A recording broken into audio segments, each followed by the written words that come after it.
Secara terminologinya, makan teratur itu namanya pendekatannya namanya chemical. Olahraga teratur pendekatannya namanya mechanical. Dan istirahat teratur pendekatannya namanya emotional. Akhirnya makanya ada istilah namanya misalnya psikosomatis gitu. Orang salah paham, dia bilang saya maaf Mas, kalau ngomong psikosomatis bisa nggak lihat ke teman-teman saya, jangan lihat ke saya begitu ya. Ya mereka yang suka psycho ini. Kalau bahasa Inggrisnya, if we change the way we look at things and the things we look at will change. Artinya dilarang merokok di sini.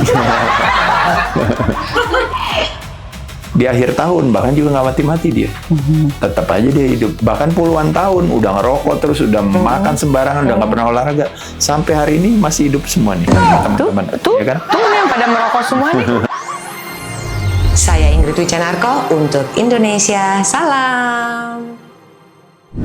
Berpusat pada pandangan holistik, filosofi hidup sehat versi teman bincang-bincang kita kali ini adalah bahwasanya sehat itu sebuah syarat dan kebutuhan fundamental, bukan sekadar tujuan akhir. Biar lebih paham lagi, gimana kalau kita tanya langsung aja ya sama orangnya. Beli Ade Rais. Aduh, Mas Ade dari Sabang sampai Merauke nggak pernah berhenti. Itu ngapain aja sih Mas kalau dari kota ke kota? Ngapain? Cuma edukasi sih sebenarnya lebih banyak. Edukasi kesehatan. Ya, edukasi kesehatan. Ini kita beruntung sekali ya. Sebelum ke kota yang berikutnya, beliau mampir di Jakarta, mampir di Alifa. Makasih Mas Ade. Tapi Mas Ade kenapa ujuk-ujuk ya? Mas Ade ini kan dari Bali, kemudian asalnya juga Betawi, kemudian pernah tinggal juga di Jakarta, kemudian sekarang di Bandung. Enak ya Mas di Bandung, nggak macet? Macet juga kan Mas? Iya, nggak apa-apa, di mana aja sama. Maksudnya sama macetnya? Enggak kan?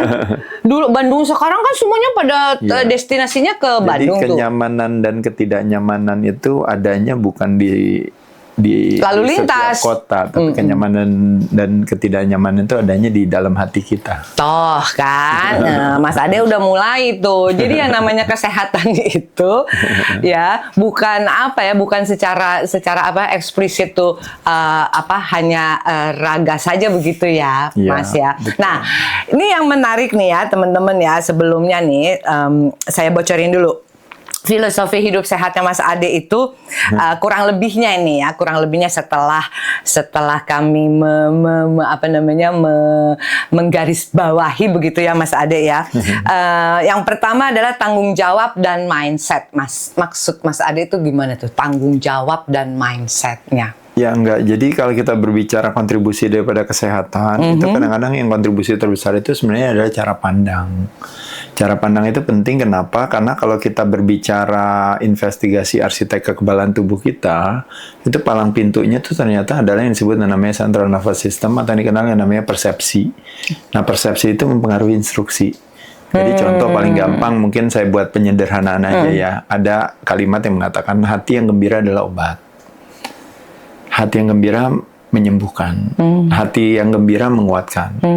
Berarti kalau hati yang sedih adalah racun. Hati yang sedih artinya melemahkan, hati yang sedih artinya menyakitkan. Gitu. Nah, kenapa bisa hal itu terjadi? Karena persepsinya kita itu tergantung dia sebagai komando center, dia yang akan menginstruksikan kepada kita. Nah, ada satu keunikan bagi manusia, di mana persepsi itu sifatnya personal, bukan universal. Nah, jadi ketika kita salah paham, maka instruksinya juga akan ikut salah paham gitu. Tapi kita tetap jadikan itu sebagai kebenaran. Nah, kebalikannya, kalau kita bilang, loh, tapi kan secara teoritis nggak seperti itu. Iya, benar. Tapi secara instruksi seperti itu. Nah, makanya kenapa saya katakan edukasi sebagai amunisi daripada pemahaman itu menjadi sesuatu yang penting. Yang makanya kenapa saya coba sebarkan. Karena kalau dia salah paham, dengan data dan informasi yang dia masukin ke kepalanya, maka otomatis instruksinya akan berbeda. Makanya kenapa akhirnya orang bisa, makanya ada istilah namanya misalnya psikosomatis gitu. Orang salah paham, dia bilang, maaf Mas, kalau ngomong psikosomatis, bisa nggak lihat ke teman-teman saya, jangan lihat ke saya begitu ya. Ya mereka yang suka psycho ini. Terus Mas? Iya, jadi emosi dari kata emovera itu artinya tubuh yang terusik karena opsi cara pandang kita. Jadi cara pandangnya kita salah, melemahkan hati, makanya kenapa badannya kena, makanya badannya nggak enak gitu. Nah, bisa nggak Mas kalau persepsi itu kan kadang-kadang kita tuh suka ngomongnya begini, itu sih persepsi lu aja begitu kan, Ya, misalnya. itu sih bisa-bisanya kamu saja. Bisa-bisanya gitu. kamu saja Betul. begitu. Nah, kalau misalnya itu memang sesuatu yang benar begitu, bisakah kita ubah tanpa mengubah persepsi itu, tetapi dengan jiwa yang sehat begitu? Ya, jadi konsepnya sebenarnya gini loh teman-teman sekalian. Jadi persepsi mau apapun nggak ada masalah. Selama pada akhirnya dia menguatkan kita atau dia melemahkan kita, kan itu aja. Contoh misalnya, segala sesuatu bisa jadi sifatnya kosong. Secara teori itu nggak kayak gitu. Ini sesuatu yang kosong aja gitu. Tapi kita yakini, dan pada saat kita meyakini, membuat kita jadi kuat, membuat kita jadi sembuh, membuat kita jadi sehat, membuat kita jadi bahagia. Padahal secara teori nggak begitu. Nah, itu yang disebut namanya placebo. Itu sugesti, orang suka bilang. Nah, kebalikannya, segala sesuatu yang sebenarnya secara teori nggak kayak gitu, kosong. Sebenarnya nggak, bisa-bisanya kamu aja gitu. Tapi yang ada dia jadi lemah, jadi sakit, jadi capek, jadi sedih. Nah, itu yang disebut namanya nocebo. Nah, jadi placebo dan nocebo itulah yang teman-teman silakan aja. Nah, maksud saya di sini bukan dalam arti apapun juga yang nggak ada masalah gitu. Nah, badan kita adalah akumulasi daripada apa yang kita masukkan ke dalam mulut kita. Itu namanya nutrisi. Jadi kalau salah makan ya kita jadi mencret gitu. Kalau benar makan kita jadi kuat misalnya seperti itu. Nah, pikiran kita juga sama, adalah akumulasi daripada apa yang kita makan. Nah, cuma kalau makanan nutrisi kita masukkan melalui mulut, nah kalau misalnya isi pikiran kita, itu namanya bukan nutrisi, tapi namanya data dan informasi. Nah, kita masukkannya dari melalui apa? Bukan melalui mulut, melalui panca indera. Jadi apa yang kita dengar, apa yang kita saksikan, apa itu jadi makanan pikiran kita. Gitu. Nah, ketika bisa gak ada salah makan dalam arti data dan informasi? Bisa. Nah, makanya ketika salah makan dalam hal mulut, terjadi namanya diare secara fisikalitas. Nah, kalau kita salah makan secara pikiran, data dan informasinya melemahkan, maka terjadi yang namanya diare secara mentalitas, atau ini dikenal dengan namanya mencret secara mental. Yang hari ini dikenal dengan namanya mental illness gitu. Jadi bisa-bisanya kamu. Atau kalau kita lagi nervous gitu kan ya, terus tiba-tiba mau ke belakang, tunggu mau pipis atau mau ke belakang buang air besar, yang kayak begitu kan, itu pengaruh dari. Iya. Kalau itu lebih kepada tendensi secara fisikalitas kalau itu. Oke. Nah, tadi kalau Mas bicara soal mulut, maaf. Itu yang Mas bagikan juga we are what we eat lah kalau mulutnya. We are what we eat. Iya, tapi maksud saya adalah 3 gerak yang Mas ajarkan itu, di antaranya gerak mulut, gerak apa tuh? Apa aja tuh Mas? Jadi kalau itu lebih kepada kayak ini kan, kalau ada istilah namanya GERMAS, Gerakan Masyarakat Hidup Sehat. Nah, gerakan masyarakat hidup sehat. Nah, kalau kita buat satu investigasi, gerakan apa sih sebenarnya yang bikin kita sehat? Itu ada 3 gerak yang kita mesti lakukan. 1 adalah gerak mulut, 2 adalah gerak badan, 3 adalah gerak pikiran. Nah, itu gerak mulut itu adalah apa yang kita makan. Gerak badan adalah apa yang kita lakukan, olahraga, aktivitas gitu sehari-hari. Dan yang ketiga adalah gerak pikiran, itu adalah lebih kepada biasanya hubungannya dengan gerak napas, dan napas hubungannya sama istirahat. Jadi 3 ini sebenarnya cuma mau cerita tentang namanya apa rumus daripada kita bisa sehat adalah makan teratur, olahraga teratur, istirahat teratur. Secara terminologinya, makan teratur itu namanya pendekatannya namanya chemical. Olahraga teratur pendekatannya namanya mechanical, dan istirahat teratur pendekatannya namanya emotional. Gitunya. Jadi 3 hal tersebut itulah adalah yang disebut namanya pendekatan secara kesehatan. Sehat dari kata health dari akar kata namanya whole artinya holistik, menyeluruh. Makanya kenapa terjadi pendekatan menyeluruh. Jadi bukan cuma makannya yang mesti bagus, tapi juga mikirnya juga mesti bagus. Terus juga geraknya mesti bagus. Bayangin makannya udah bagus, mikirnya bagus, tapi nggak pernah gerak. Nah, nanti berpengaruh juga terhadap kesehatan. Makannya udah bagus, geraknya juga udah bagus.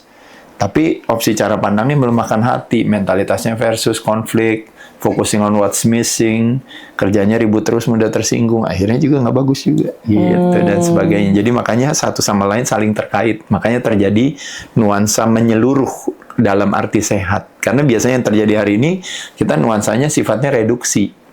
sehat itu, oh yang penting harus makannya, oh yang penting harus olahraganya gitu. Jadi kita sibuk dengan terperangkap dengan satu cara gitu. Padahal sehat itu multifaktoral. Dan apa namanya harus seimbang begitu ya dijalankannya begitu. Iya, harapannya begitu. Harapannya. Nah, bicara tadi soal makanan tuh Mas ya.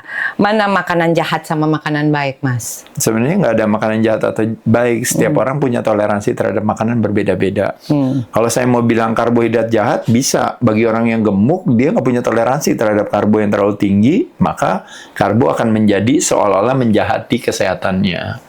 Tapi pada saat bagi orang yang mungkin lebih langsing, mungkin lebih aktivitasnya lebih tinggi, ini apa? Dia punya toleransi terhadap karbo. Makanya ibaratnya, oh shopping jahat. Ya jahat bagi yang nggak punya uang dan lagi nabung jahat bagi yang punya buat sesuatu ya. Jadi jahat shopping itu gitu. Tapi bagi orang yang duitnya kebanyakan ya shopping yang nggak ada jahatnya, nggak kenapa-napa, dia fun, yang ada malah jadi stress release dia pakai shopping misalnya. Jadi sebenarnya tidak ada makanan yang jahat dan baik, tapi lebih kepada kalau istilahnya itu bagaimana kita bisa mengatur apa yang kita masukkan ke mulut kita. Kalau mobil kita itu bagus, kita bilang saya mau milih jenis bensin tertentu misalnya gitu.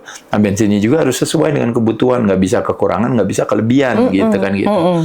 Nah dalam pendekatan makanan kita membagi 3, yaitu ada yang namanya dietary management atau dietary restriction, yang kedua adalah time management atau time restriction, dan yang ketiga yang disebut dengan namanya calorie restriction atau calorie management. Nah 3 pendekatan itu yang disebut dengan namanya, kalau dietary management atau dietary restriction itu adalah memilih sumber dan jenis. Nah kalau kapan kita makan, berapa kali kita makan, jendela makan kita kapan, dan sebagainya, itu namanya time management. Nah kalau kita berbicara berapa jumlahnya, misalnya seseorang makannya harus sebanyak ini, seseorang harus makannya nggak boleh terlalu banyak dan sebagainya, itu disebut namanya calorie management. Jadi sumber, jenis, penyajian, jadwal, dan timing. Nah kan suka ada tuh sekarang ya di mana-mana, terutama di sosmed begitu ya, catering makanan sehat begitu. Mereka menghitung dari mana setiap seseorang kan berbeda-beda. Bisa dilihat dari sumber dan jenisnya. Misalnya, saya memilih ini catering sehat. Dia bilang ini sumbernya alami, misalnya seratnya tinggi, gulanya rendah, gitu misalnya. Nah itu dia bisa dari pendekatannya dari sumber dan jenis, bisa dari pendekatan penyajian. Misalnya dia bilang ini nggak digoreng lo pakai minyak goreng, tapi ini misalnya dikukus, dipepes, dipanggang misalnya. Itu dalam hal penyajiannya udah tuh ini jumlahnya. Nah nanti dia bilangin ini kalorinya segini, ini apa gitu misalnya. Nah, jadi biasanya kalau berbicara catering sehat, biasanya dia melibatkan pertimbangan-pertimbangan tersebut dari 4 elemen tadi. Mulai dari sumber dan jenis 1, 2 penyajian, 3 jadwal dan timing, dan keempat jumlah. Padahal sebetulnya kita bisa mengaturnya sendiri ya, Mas ya. Bisa ngatur sendiri. Kalau kita tahu rumus-rumusnya begitu ya. Iya, nggak harus tahu rumus sih, santai aja biasa. Santai, iya ini kayak Mas nih ya, santai ya. Kalau kayak makan, misalnya Mbak bilang saya mau makan karbo, pegang aja nih telapak tangan kita kayak gini nih. Seginilah. Kira-kira saya makan nggak boleh lebih dari sekepal tangan saya. Serius Mas ya, itu misalnya, ya. Kalau saya mau makan protein, saya nggak boleh kurang dari sebesar telapak tangan saya. Oke. Misalnya, karena ini jumlah protein yang sesuai dengan kebutuhan badan saya untuk bisa mengaktifasi atau bilangin kepada badan kita untuk proteinnya kamu pakai ya buat tumbuh dan kembang. Jadi jangan sampai kurang dari telapak tangan kita misalnya. Nah, tapi nanti bisa dijelasin lagi alasannya kenapa setelapak, kenapa sekepal gitu. Bisa dijelaskan. Nah, Mas tadi bicara karbo dan protein nih Mas ya, biar lebih jelas gitu, lebih paham begitu ya. Untuk seseorang itu takarannya bagaimana sih Mas, karbo dan protein itu? Iya, ya sebenarnya ada rumusan, misalnya kayak karbo jumlahnya berapa, protein jumlahnya berapa, tapi secara umum kita ngomongin yang ini aja ya. Jadi mungkin kalimatnya aja yang saya bilang ini. 1, kalau berbicara karbo, kalau berkenan karbo itu selalu dikontrol. Jadi nggak mau kebanyakan, nggak mau kekurangan.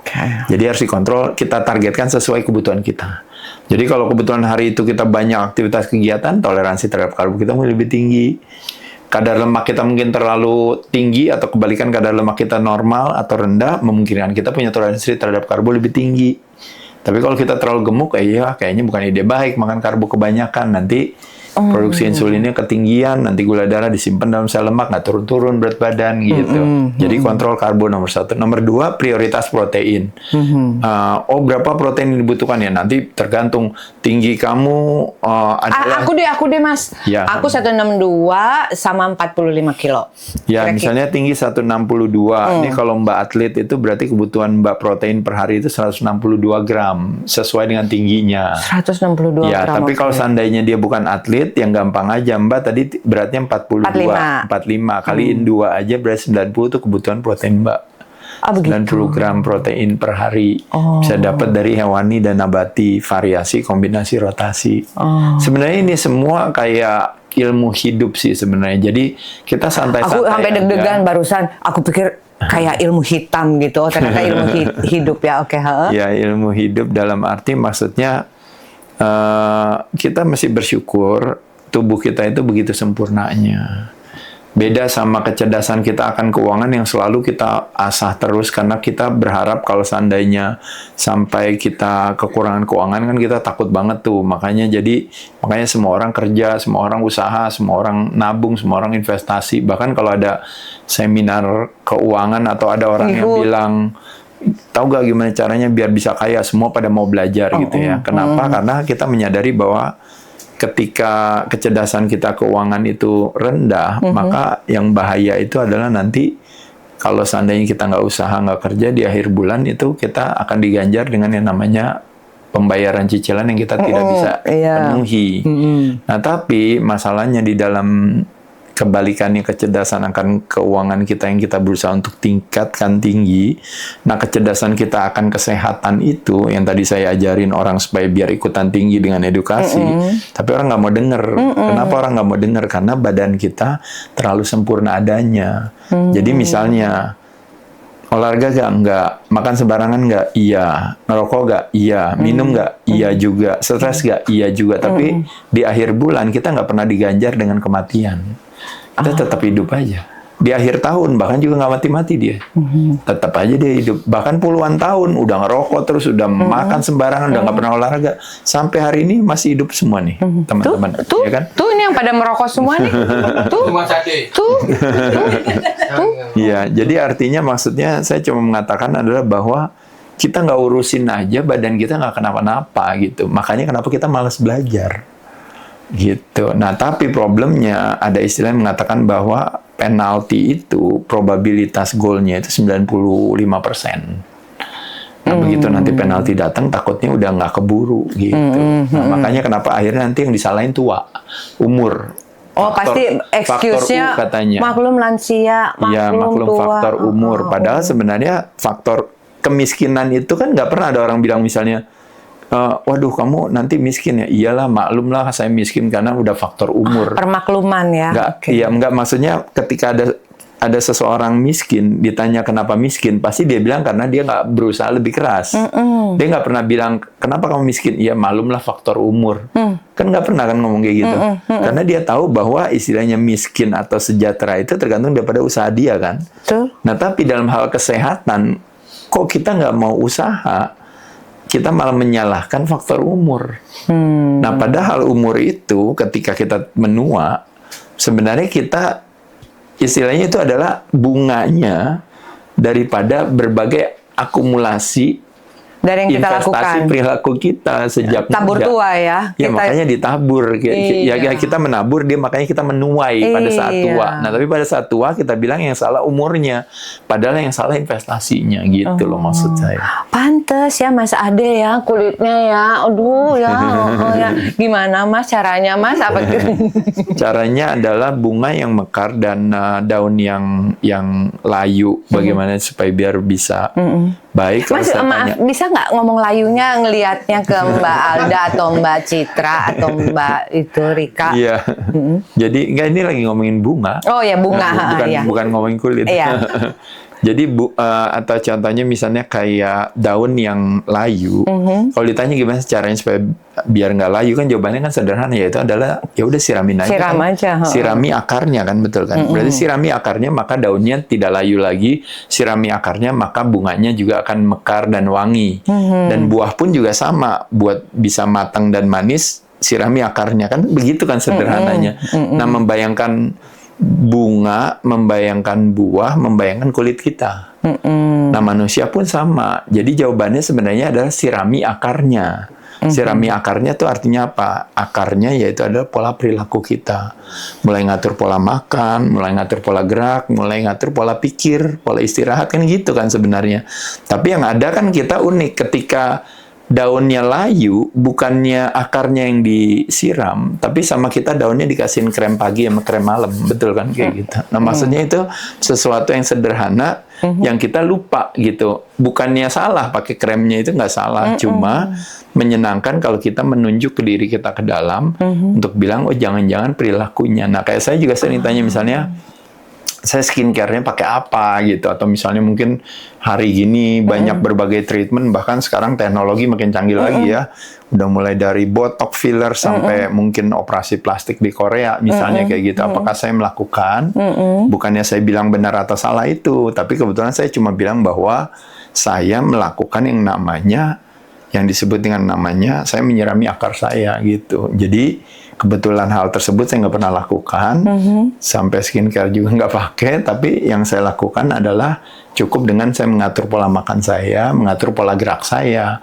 Akhirnya konsekuensinya jadi kulitnya jadi kencang dengan sendirinya, gitu aja maksudnya. Oh, itu sembarang, Mas. Maksudnya sembarang. Khusus kalau kulit itu apakah buah-buahan, sayur-sayuran begitu yang lebih dipenuhi atau apa, Mas? Kan sifatnya tuh menyeluruh, sistemik gitu. Jadi nggak cuma kayak misalnya, oh buat kulit saya makan ini, buat otot saya makan itu. Sebenarnya nggak segitu, nggak spesifik. Nggak spesifik gitu. Badan kita itu sifatnya sistemik, jadi artinya menyeluruh gitu. Jadi kalau kita secara overall kita kontrol karbo, prioritas protein, selektif terhadap lemak, kalau bisa meminimalisasi berbagai toxicity kan, misalnya mulai dari tadi, misalnya dari lifestyle, dari emosional, dari mungkin fooding, misalnya kayak mulai dari pestisida, GMO dan sebagainya, zat pengawet atau apa, makanan-makanan ultra processed food, olahan, itu kalau bisa misalnya dikurangin. Kita lebih kepada yang alami gitu. Lalu kayak beberapa penyajian yang sifatnya relate dengan bahan-bahan yang mungkin nggak bagus buat kualitas kesehatan kita, makanya terjadi inflamasi, misalnya kayak mungkin bad fats lah, atau kualitas minyak yang buruk, misalnya kadang-kadang dari margarin, minyak goreng atau apa misalnya, segalanya itu mungkin bisa dikurangin. Lalu juga bisa karena faktor organik polutan, bisa heavy metals, bisa juga karena opportunistic, misalnya seperti kayak virus, bakteri dan sebagainya, atau maupun juga secara energetik. Hari ini kan mulai dari wifi, microwave, lalu listrik di mana-mana, lalu juga itu kan semua. Nah, jadi itu semua bisa kita kurangin dikit. Nah, kita bisa meminimalkan paparan toxicity tadi, ngatur pola makan kita, lalu melakukan aktivitas. Salah satu menurut saya obat awet muda yaitu adalah otot itu sendiri. Otot kerangka kita is organ of longevity menurut saya ya. Jadi rajin latihan otot, makanya kenapa potensi terjadinya percepatan proses penuaan itu jadi berkurang gitu. Ya saya juga, kalau teman-teman tahu kan saya juga udah tua ya, udah lumayan, maksudnya 3 tahun lagi saya 60 tahun umur saya. Jadi kan artinya kan maksudnya hampir sama dengan saya. Ya saya kan 50 berapa lagi. Kenapa? Kenapa kok muka Anda tidak percaya ya? Iya. Gitu ya. Mbak Ingrid bahkan kan lebih mulai kan. Bukan, justru maksudnya ini salah satu strategi yang paling tepat. Apa tuh? Salah satu kunci awet muda adalah rajin bergaul sama anak muda. Ini anak muda semua. Berondong. Sorry. Berondong, ya terus? betul. Ya, terus yang kedua yaitu tadi, kayak kemudaan itu kan sama kayak dulu waktu Mas masih berondong, aku mengenal Mas kan. Iya. Terus. Nah, sorry. Ya, nah itu juga jadi kayak usia ya Mbak ya, kan usia kan orang bilang kalau usia kronologis itu atau usia kalender itu kita makin lama makin tua. Saya juga minta maaf sama teman-teman di sini semuanya, abis podcast ini kita akan lebih tua 1 jam ya. Nah, cuma poinnya adalah ada 2 usia yang disebut bukan usia kronologis, tapi disebut namanya usia biologis dan usia psikologis.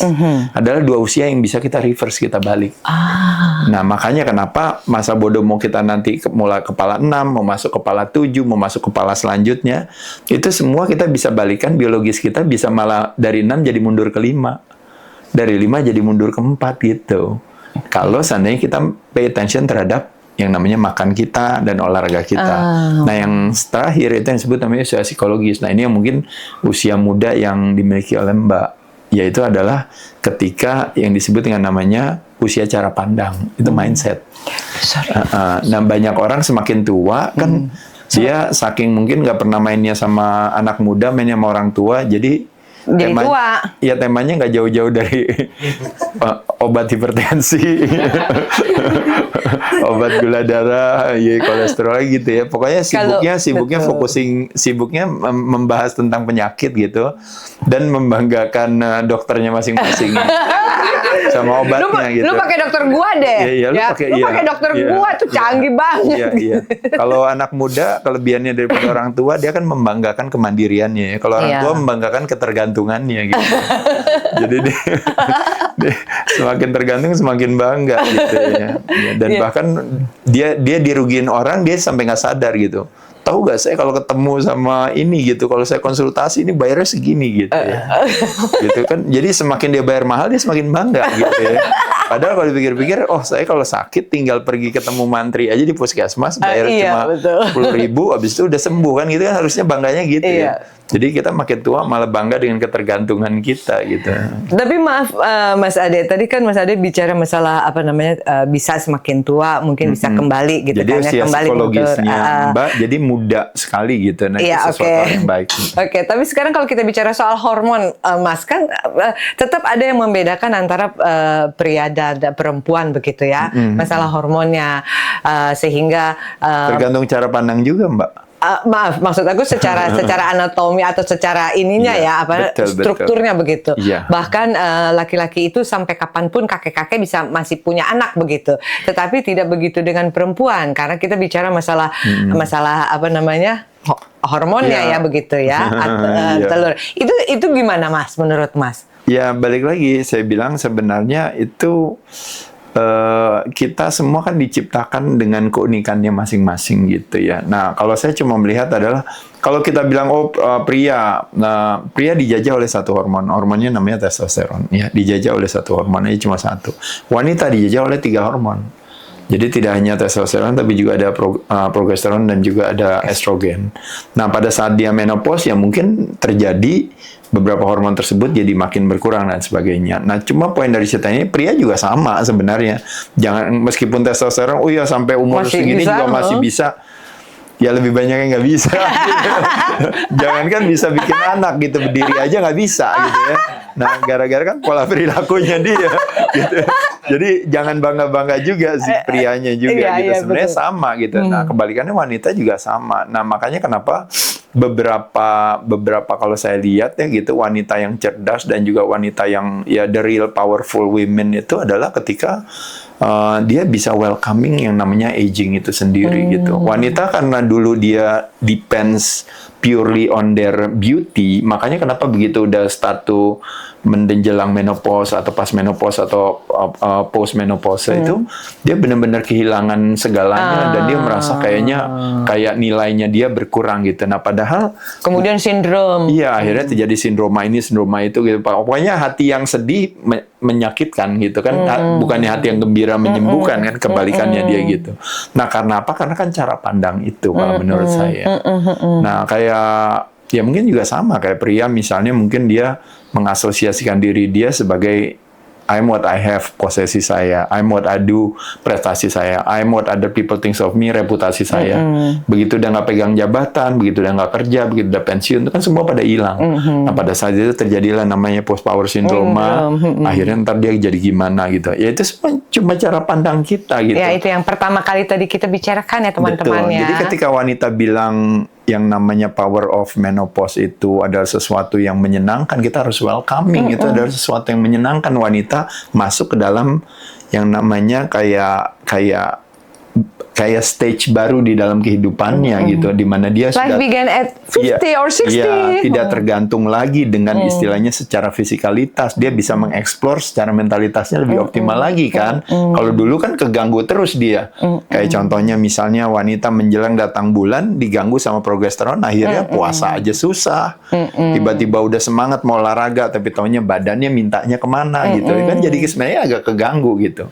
Apapun harus disyukuri ya. Iya, nah jadi kita memang apa yang kita fokuskan di sana tenaga kita tersalurkan. Nah, ketika dia mau berfokus kepada ibaratnya iya, tapi kulit nggak kenyal lagi begitu menopause, kan itu yang dia selalu dipikirin sama wanita gitu. Tapi dia nggak pernah berpikir ibaratnya ketika dia istilahnya punya satu kekuatan baru ketika dia bilang sekarang saya taking charge of diri saya, di mana dulu saya terganggu sama hormonal saya gitu. Tapi sekarang saya bisa jadi lebih settle down dan gitu. lebih bebas ya. Lebih bebas. Nggak mikirin gitu. alat-alat KB ya Mas ya. Iya, nggak mikirin itu Iya, gitu. betul. Itu sesuatu yang menyenangkan ya. Tapi makanya cara pandang orang itu memang, makanya kenapa saya bilang kalau Mbak pernah tahu kan ada istilah yang namanya Kalparukshatri atau Kalpataru. Pohon Kalpataru itu adalah yang orang suka bilang katanya kalau dia ada di bawah pohonnya, pohon tersebut, maka apa yang dia fokuskan di sana termanifestasikan. Gitu. Jadi ada satu istilah yang pernah, ini kayak cerita yang saya sering ungkapkan di seminar-seminar saya. Suatu ketika ada seorang anak muda, dia ngelihat ada sebuah pohonnya gede, rindang besar banget, pohonnya bagus banget. Lalu dia lihat, di sebuah taman yang indah, dia bilang karena panas ya, dia berteduhlah di bawah pohon tersebut. Nah, ketika berteduh di bawah pohon tersebut, lalu dia bilang gini, aduh kok lapar ya gitu, dia bilang gitu. Taunya apa yang terjadi? Tiba-tiba ting mendadak ada makanan. Dia makan, habis makan dia bilang, aduh habis makan kok aus ya gitu. Ting taunya ada minuman. Habis kelar makan dan minum udah lega kan, udah enak, udah kenyang, udah enak. Dia bilang, aduh di bawah pohon sendirian enak ya kalau ada yang temenin. Ting taunya tiba-tiba bidadari pada datang. Nah, nggak berapa lama hari menjelang sore, dia ada di bawah pohon kan, udah mulai gelap kan. Dia bilang, waduh ada pohon, di bawah pohon rindang begini udah mulai gelap. Dia mulai serem kan. Ting taunya setan datang gitu. Nah, begitu setan datang tiba-tiba dia mati. Iya, karena dia takut kan sama setan. Nah, apa moral dari cerita ini? Moral dari cerita ini adalah dia ternyata ada di bawah sebuah pohon yang disebut namanya pohon Kalpataru. Di bawah pohon tersebut, apa yang kita fokuskan di sana termanifestasikan. Ketika dia bilang dirinya saya lapar, maka hadir makanan. Ketika dia bilang saya haus, hadir minuman. Ketika saya sepi, hadirlah si bidadari itu. Ketika saya takut, hadir setan. Ketika takut disakiti, akhirnya dia mati. Nah, moral dari cerita ini adalah pohon Kalpataru ternyata bukan hanya ada di taman tersebut, tapi pohon Kalpataru sesungguhnya adalah representasi daripada pikiran kita. Jadi apa yang kita fokuskan di sana termanifestasikan. Nah, disitulah makanya kenapa ada istilah yang mengatakan intrapersonal komunikasi itu mesti hati-hati. Jadi kualitas diri kita adalah kualitas komunikasi kita terhadap diri kita. Kualitas komunikasi kita adalah kualitas pertanyaan kita terhadap diri kita. Nah, jadi ketika kita bertanya sesuatu pada diri kita atau memberikan pernyataan kepada diri kita, berikanlah pertanyaan dan pernyataan yang selalu menguatkan hati kita. Menguatkan yang baik-baik juga. Ya, pilihan kata mempengaruhi rasa. Ketika kita bilang ibarat ini, Dek, gila, lu bego banget sih jadi orang gitu. Atau kebalikan ibaratnya, apa yang bisa saya lakukan ya untuk saya tidak mengalami hal yang tidak saya inginkan ini gitu. Apa yang bisa saya lakukan? Jadi kalau bahasa sederhananya saya bilang kayak pilihan kata mempengaruhi rasa, pilihan pertanyaan harus mengarahkan kepada apa yang kita mau. Bukannya kenapa saya kalah, tapi apa yang bisa saya lakukan untuk supaya saya menang. Kenapa saya miskin, apa yang bisa saya lakukan untuk saya sejahtera. Kenapa podcast ini atau project ini atau ini apa kok nggak direspon dengan baik ini, apa kita balik, apa yang bisa saya lakukan untuk membuat project ini bisa berlangsung dengan baik. Nah, ada satu cerita juga, masukan juga katanya, ini kayak kebalikannya daripada afirmasi. Afirmasi problemnya kenapa kadang-kadang sering nggak jalan ketika kita bilang, saya hebat, saya kuat, saya kaya. Padahal kepala kita pasti akan bilang, apanya yang hebat, apa yang kaya, buktinya lo nggak punya apa-apa. Gitu. Jadi kita dilawan sendiri sama diri kita. Tapi kalau seandainya kita membuat satu kalimat yang ibaratnya kita sendiri nggak bisa jawab itu, tapi kita akan ngikutin itu. Yaitu adalah contohnya misalnya gini, kenapa ya dari dulu rezeki selalu aja ada sama saya, padahal kita belum dapat rezeki itu, tapi kita ngomong itu, nah maka badan akan ngikutin ke sana. Kenapa ya saya sampai tua tapi nggak pernah sakit ya, badan tuh selalu sehat terus ya. Kenapa ya saya kok selalu bahagia terus? Padahal mungkin kita nggak bahagia, tapi kita tuh ngomongin itu aja ke diri kita.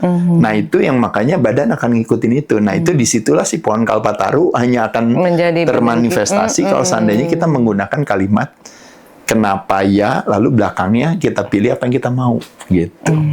Jadi kayak saya bilang, ya, jadi kayak saya terus terang Mbak, kayak saya bilang misalnya secara material itu saya juga kalau boleh dibilang ibaratnya ya saya nggak lahir dari keluarga yang kaya raya atau misalnya saya merasakan, mungkin saya baru ngerasain secara finansial itu agak sedikit bisa tarik nafas itu juga baru setelah umur 50 tahun ke atas. Itu juga saya nggak punya banyak tabungan, nggak punya apa, tapi dari dulu saya nggak tahu kenapa, tapi ini nggak sengaja gitu ya, tapi setelah saya belajar ini saya jadi bisa balikin lagi.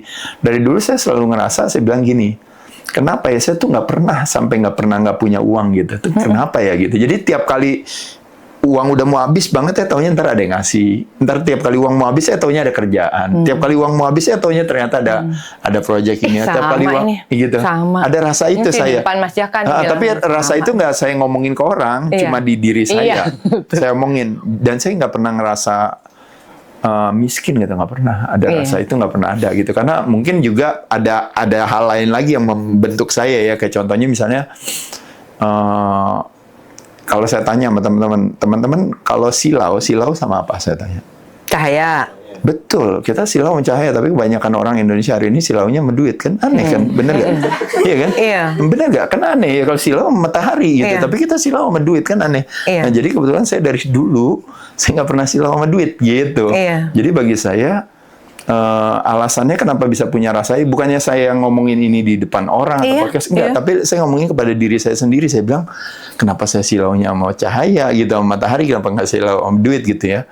Mungkin saya pikir, nah ternyata belakangan saya belajar lagi. Rumus daripada sehat, salah satu daripada kontribusi yang membuat kita sehat dan bahagia itu adalah rumus bahagia Mbak namanya. Rumus bahagia itu, bahagia bahasa Inggrisnya apa teman-teman? Happy, betul. Happy, sehat bahasa Inggrisnya? Healthy. Nah, happy dan healthy itu berarti H kan? Nah, H itu adalah outcome-nya nih. Nah, H itu ternyata dikontribusi oleh 3 huruf yang lain, yaitu adalah yang disebut namanya S, C, dan V, Mbak. S, C, V. Ya, S itu adalah set point in our brain, mindset, cara pandang kita. C itu adalah condition of living, posisi, prestasi, reputasi kita. Itu material. Dan yang V itu adalah voluntary choices, keputusan yang kita ambil secara sukarela. Mulai hari ini saya mau ngapain? Mau mendekatkan pada sehat atau tidak? Mau mendekatkan pada bahagia atau tidak? Nah, ternyata dari 3 ini berdasarkan rumusan happy ini, makanya kenapa saya sering promosi rumus happy ini, karena rumus happy ini memberikan kepada kita penguatan hati di mana ternyata every one of us, setiap dari kita itu punya kesempatan loh buat bahagia mulai hari ini. Caranya gimana? Dengan melihat kontribusi persentase daripada masing-masing S, C, dan V, Mbak. Nah, contoh. S, set point in our brain, mindset kita Mbak, berdasarkan rumus ini, dia berkontribusi terhadap H, kebahagiaan itu, ternyata 48%, berarti hampir 50%. Berarti cara pandang kita berkontribusi terhadap kebahagiaan 50%. Wah, enak banget tuh gitu. V, keputusan yang kita ambil secara sukarela, mulai hari ini. Jadi nggak mulai kemarin, kita udah salah jalan kemarin, tapi mulai hari ini. Atau kita bilang mulai besok, terserah, nggak masalah. Pokoknya itu ternyata kontribusinya 40%, Mbak.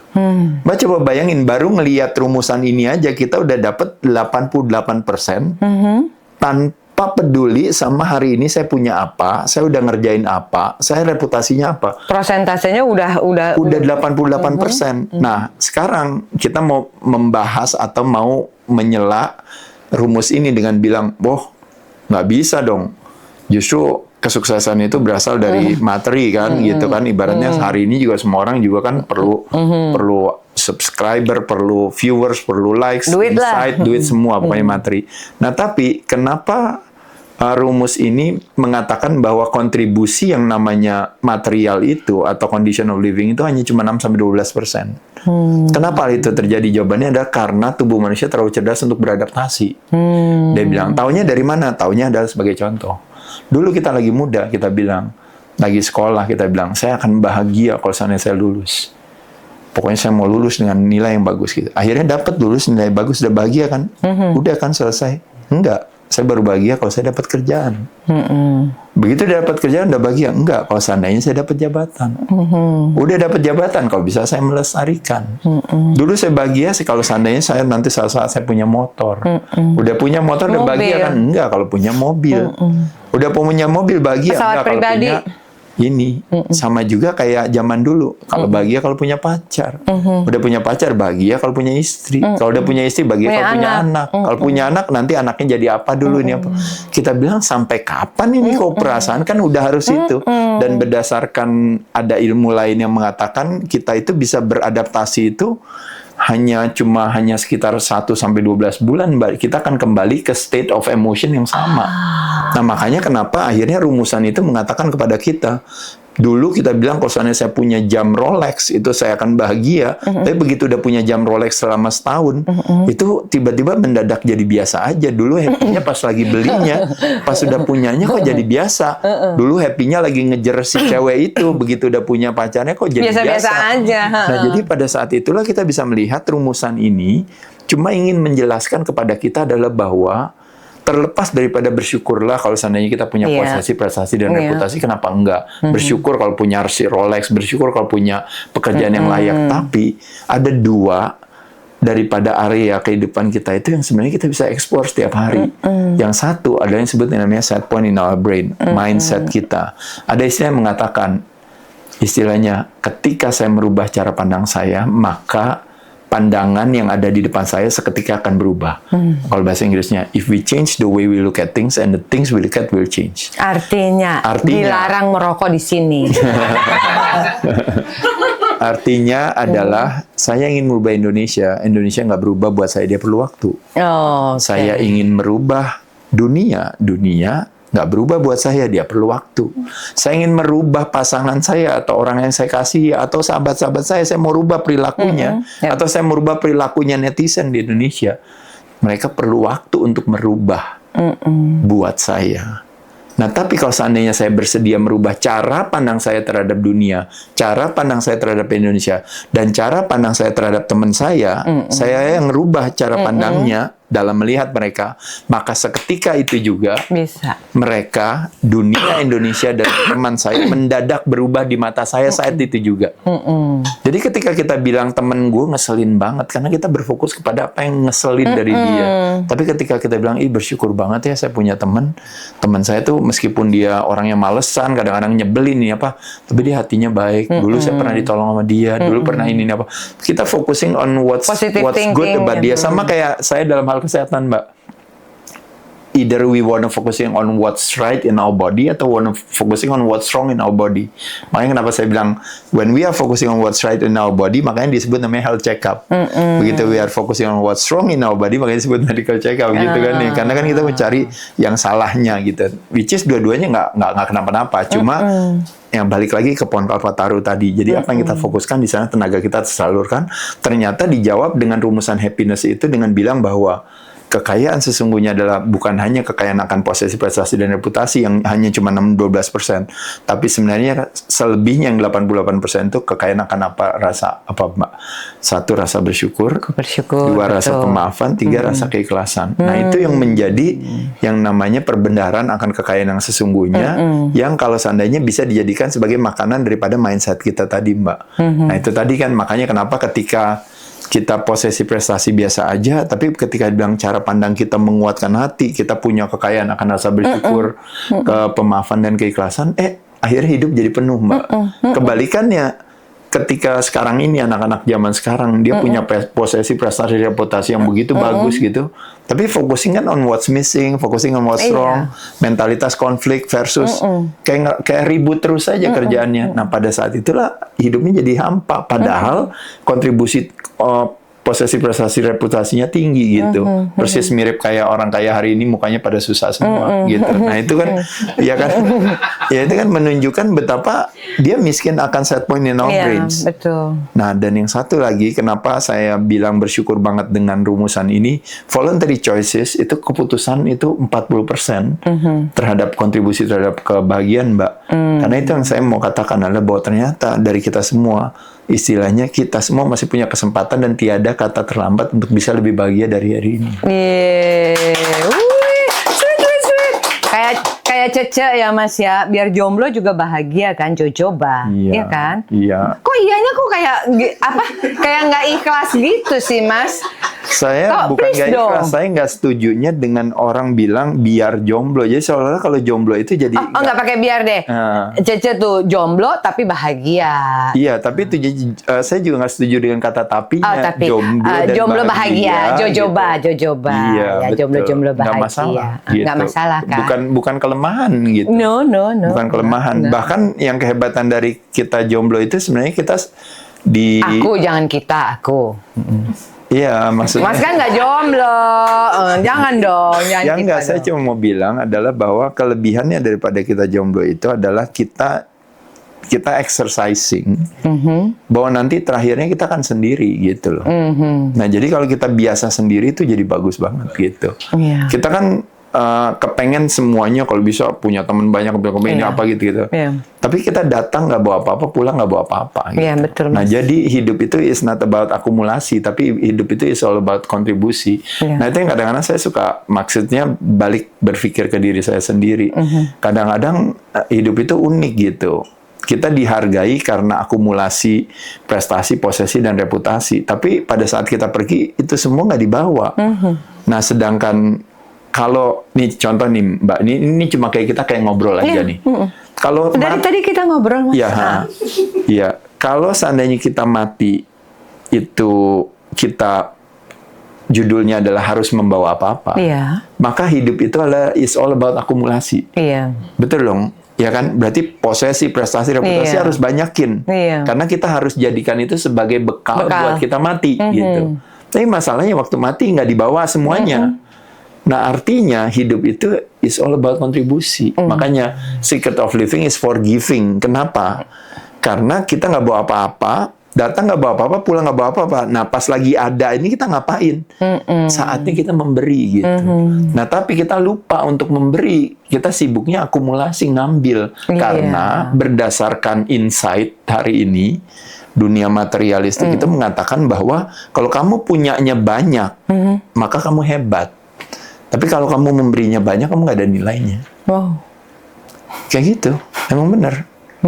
Jadi maksud saya itu sesuatu yang unik. Jadi berkah itu ternyata bisa jadi sesungguhnya terselimuti oleh berkah, padahal aslinya sebenarnya musibah. Atau kebalikannya. Iya. Kita musibah karena kita Misteri. bilang saya nggak punya apa-apa, saya nggak ada apa-apa. Tapi pada saat in our own deathbed nanti, kita bisa lepas itu semua dengan senang hati. Kayak contohnya salah satunya pembantu saya di rumah dulu, zaman dulu tua. Jadi salah satu yang menarik saya dalam mempelajari hidup, salah satunya adalah apa yang dikeluarkan kata-kata terakhir orang sebelum dia meninggal. Nah, itu menarik bagi saya untuk saya mau cari tahu. Sebelum dia meninggal dia ngomong apa.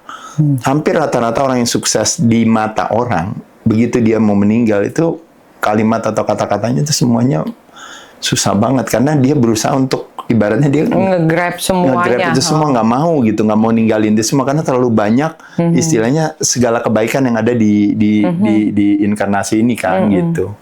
Nah, tapi pembantu saya itu di kalimat terakhirnya dia menjadi seorang pemenang, mengalahkan semua yang kita sebut sebagai pahlawan atau kesuksesan apapun di dunia material, yaitu adalah dia bilang lega banget akhirnya gue mati juga. Jadi bukannya dia bilang dalam arti dia pasrah karena hidupnya susah, tapi maksudnya saya mau mengambil Sari, inti. iya, kayak saya mau mengambil kayak semacam pembelajarannya dari dia, bahwa saya bilang kalau seandainya saya mau ngiri sama orang, saya nggak akan ngiri sama orang yang punya mobilnya banyak, rumahnya banyak, prestasinya banyak, atau apanya. Saya akan ngiri sama orang yang seperti ini. Ketika pada saat dimana kita harus melanjutkan perjalanan kita, dia dengan santainya bilang, I'm welcoming my next journey. Gitu. Nah, itu sesuatu yang menyenangkan, Mbak. Dan itulah yang makanya kenapa saya katakan pada teman-teman, jangan pernah kecil hati di dunia yang penuh dengan materi hari ini gitu. Ketika kita belum dapat apa, belum apa, kan kita kan selalu dibilangkan, oh lo loser lo, umur lo udah segini lo belum punya ini, lo loser lo belum investasi ini, lo ini. Semua orang senang ngomong kayak gitu. Tapi at the end of the day, kalau menurut saya balik lagi, mindset, cara pandang kita terhadap diri kita sendiri. Lalu keputusan yang kita ambil mulai hari ini, saya bilang, oh kayaknya keimanan saya kurang, saya mau rapikan. Kayaknya keimanan saya kurang, saya mau rapikan. Kesenian saya kayaknya kurang, saya mau perbaiki atau saya mau nikmati. Misalnya dekat dengan alam, selama ini nggak pernah dekat dengan alam, saya mau dekat dengan alam. Itu nggak ada kata terlambat buat kita mulai. Jadi itu sesuatu yang menurut saya yang menyenangkan gitu. Iya. Tapi ya karena dunianya emang udah hari ini kayak gini, betul. apa kata orang itu lebih penting daripada apa kata kita sendiri. Emang. Ya makanya kenapa terjadi kesalahpahaman gitu. Makanya kenapa saya katakan, kalau orang tanya sama saya, Dek, hidup itu definisinya apa menurut kamu? Jawaban saya, definisi hidup manusia itu adalah kesalahpahaman. Iya. Ya kita itu sepanjang hidup itu hampir semuanya salah paham terus ya. Salah paham dalam hal apa? Dalam hal sesungguhnya hidup itu sesungguhnya adalah seutas tali. Tapi kita salah paham, kita anggap hidup itu adalah seekor ular. Makanya kenapa dalam pelajaran hidup dari kecil sampai tua kita diajarin untuk apa? 1, larilah dari ular. 2, jangan lari dari ular, kita harus berani, kita lawan ular. Itu 2. Atau ketiga, kita so bijaksana, kita bilang, udahlah ular kita jadikan teman aja. Pada kenyataannya adalah apa? Kenyataannya adalah itu tali gitu loh, nggak ada ularnya gitu. Nah itulah hidup kita hari ini, teman-teman. Paham kan? Ada yang mau nanya nggak? Ayo, siapa? Hah? Ya, apa? Oh iya Mas. Aku mau nanya terkait kesehatan terhadap orang yang sudah berumur gitu. Lansia. Nah, ketika katakanlah seseorang dia masa mudanya ini nggak pernah olahraga, nggak pernah mengatur pola makan. Terus ketika dia udah berumur, katakanlah umur 60, dia baru mulai mengatur pola makan. Terus Terlambat atau tidak gitu? Kira-kira bisa nggak orang ini membangun otot yang kuat dan juga memperbaiki metabolisme tubuhnya? Iya, dalam hal kesehatan, dalam hal kebahagiaan, dalam hal kesejahteraan, kan saya bilang tadi, saya selalu punya prinsip, menurut saya tidak ada kata terlambat. Dari muda dia nyusahin orang terus gitu. Pas sudah tua dia baru insaf, baru sadar, akhirnya dia jadi rajin ke gereja, atau rajin sholat, atau dia melakukan itu, misalnya gitu. Kenapa mesti gereja sih, Mas? Tinggal contohnya. Ya misalnya. Jadi pada saat dia melakukan itu, dia bilang udah terlambat gak? Nggak ada kata terlambat ya, kenapa enggak gitu. Dulu dia nggak punya keimanan yang kuat, sekarang punya keimanan yang lebih baik. Nah ketika dia bilang saya mau punya keimunan yang lebih kuat pada saat tua, saya sekarang mau pay attention. Karena baru sadar kan, karena kan itu tadi, sehat itu tidak memiliki sense of urgency. Kenapa kita lagi muda ancur-ancuran?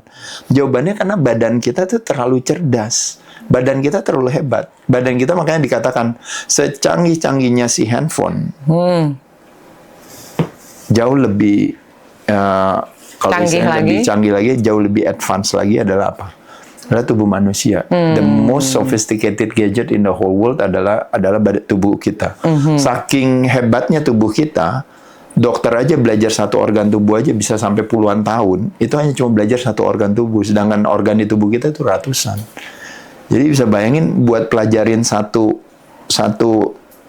topik kesehatan itu aja udah berat banget gitu. Nah, sedangkan tubuh kita saking hebatnya, makanya kenapa teman-teman ngerusak tubuhnya, kita nggak mati-mati gitu. Makanya ketika pelan-pelan baru mulai rusak di usia tua, makanya kita baru sadar gitu kan. Nah, jadi yang saya sering bilang, Mbak, jadi tubuh kita tuh seperti kayak kekasih kita. Yang selalu harus sayang-sayang ya gitu ya. Iya, sebenarnya bukan kita bilang kita harus sayang, tapi dia ibarat seperti pacar kita atau kekasih kita yang kita sia-siain. Tapi dia selalu sayang sama kita. Gitu. Jadi kita sampai hari ini nggak mati-mati, padahal kita udah semua hancur lebur kita lakukan ke badan kita. Tapi nggak kenapa-napa.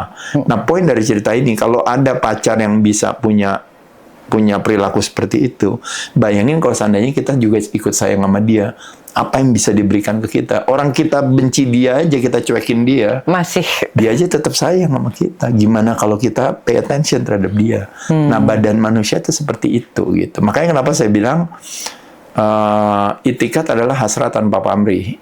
Intention is a desire with no attachment.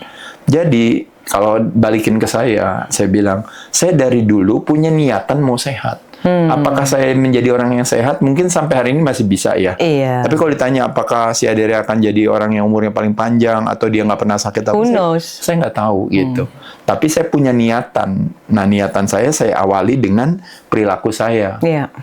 Mulai dari saya bilang kalau bisa saya nggak ngerokok, saya nggak ngerokok. Kalau seandainya saya bilang saya nggak minum alkohol atau misalnya alkohol berlebihan, saya nggak Iya. alkohol berlebihan. Kalau seandainya misalnya saya bilang tadi misalnya saya menyalahgunakan obat, apakah misalnya narkoba, apakah kalau performance enhancing drugs kayak atlet binaraga misalnya suntik-suntik atau apa, saya tidak melakukan karena saya punya itikat itu. Iya. Gitu. Tapi kalau seandainya besok saya harus mati juga dan harus sakit ya saya ikhlas gitu, nggak apa-apa. Jadi artinya bisa aja begitu, ya. Jawabannya Kang Jaka. Oke. Mas Hendra, Mas Toma, ada? Ya, oke. Nah, Mas tuh katanya kalau sehari ini bicara protein ya. Kebutuhan Mas makan telurnya berapa sehari? Ya itu terus salah satu sumbernya aja, Mbak. Nggak harus dari telur kan gitu. Dari apa Mas proteinnya Mas supaya otot Mas seperti yang Mas punya ya, sekarang? variasi, kombinasi, rotasi. Ya, jadi bisa dari hewani, bisa dari nabati, bisa hewani, bisa dari daging putih, bisa dari daging merah, bisa dari misalnya ayam, kambing, bisa dari seafood, bisa dari telur, bisa dari tempe, bisa dari tahu, bisa dari kacang-kacangan gitu. Jadi banyak aja. Jadi nggak ada satu ketergantungan. Ketergantungannya mungkin ya kebutuhan proteinnya aja terpenuhi, tapi sumbernya bisa dari mana aja. Apalagi zaman sekarang nanti ngomongin protein tinggi, akhirnya yang mau diangkat malah harus minum protein powder gitu misalnya.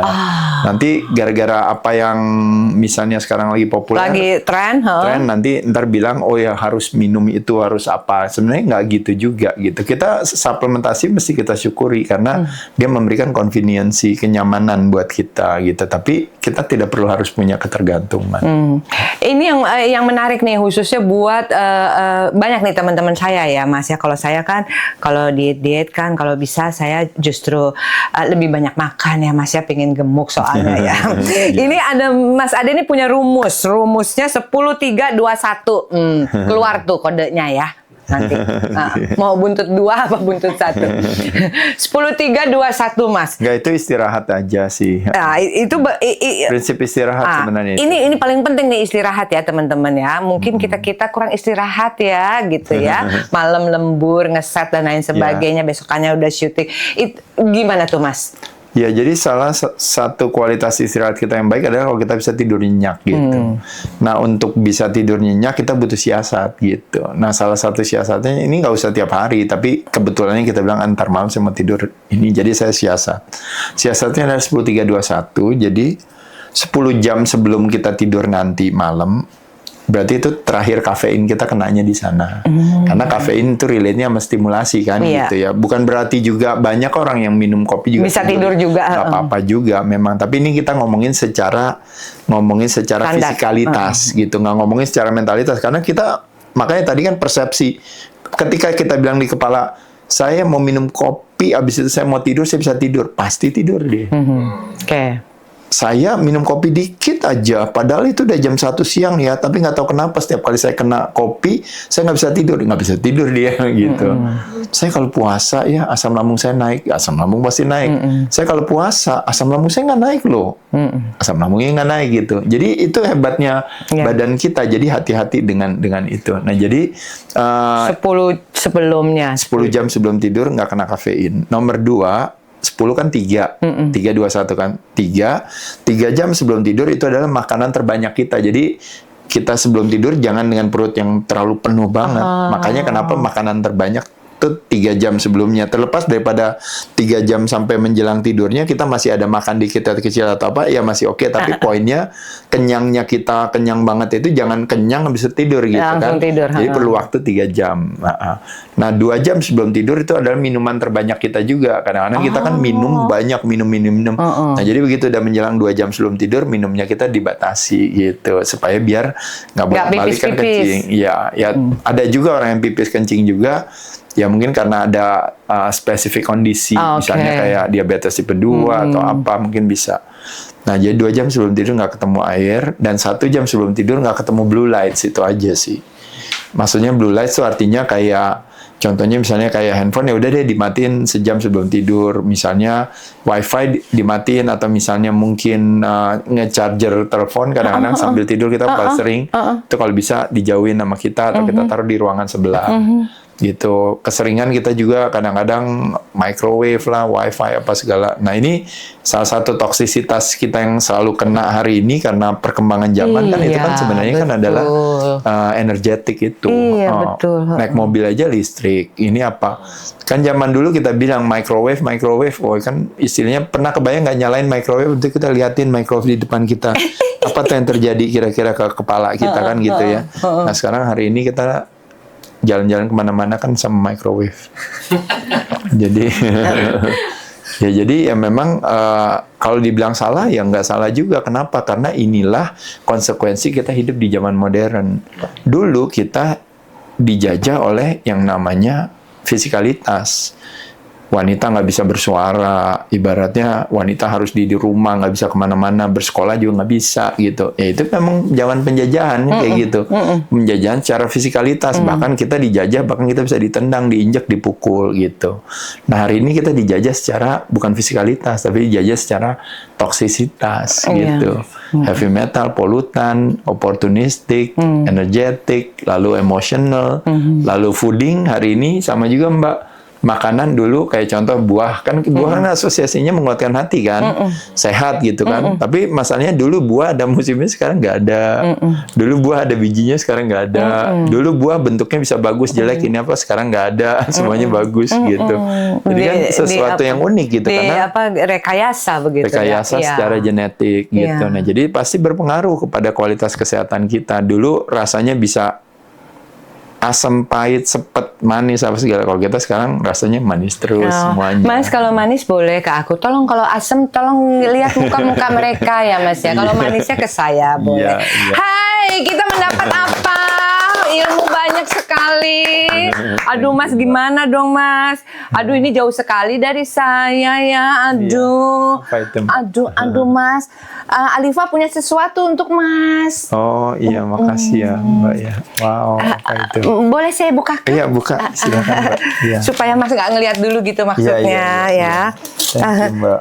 Makasih. Yang tadi ada yang sudah aku berikan kepada Mas ya. Iya, thank you Mbak. Mas bungkusnya aja isinya untuk aku ya.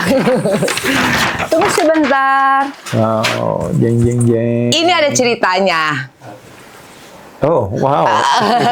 Ceritanya, keren banget, Mbak. teman-teman, ini ada ceritanya ya. Iya, Sebenarnya iya. sebelum Mas Ade dikenal sekarang ini, Mas Ade adalah ini. Ya, Mas Ade ini atlet bulu tangkis sebetulnya. Ya, karena dia sedang rindu untuk bermain bulu tangkis, tapi dia sudah menjadi binaragawan dunia ya, kelas dunia, maka dia bermainlah begini. Curang ya, dia pakai terbang begini ya. Mas pegang Mbak, dong. Makasih ya, bagus banget ini. Masa sih Mas? Iya. Aduh jadi nggak Mas jadi nggak enak.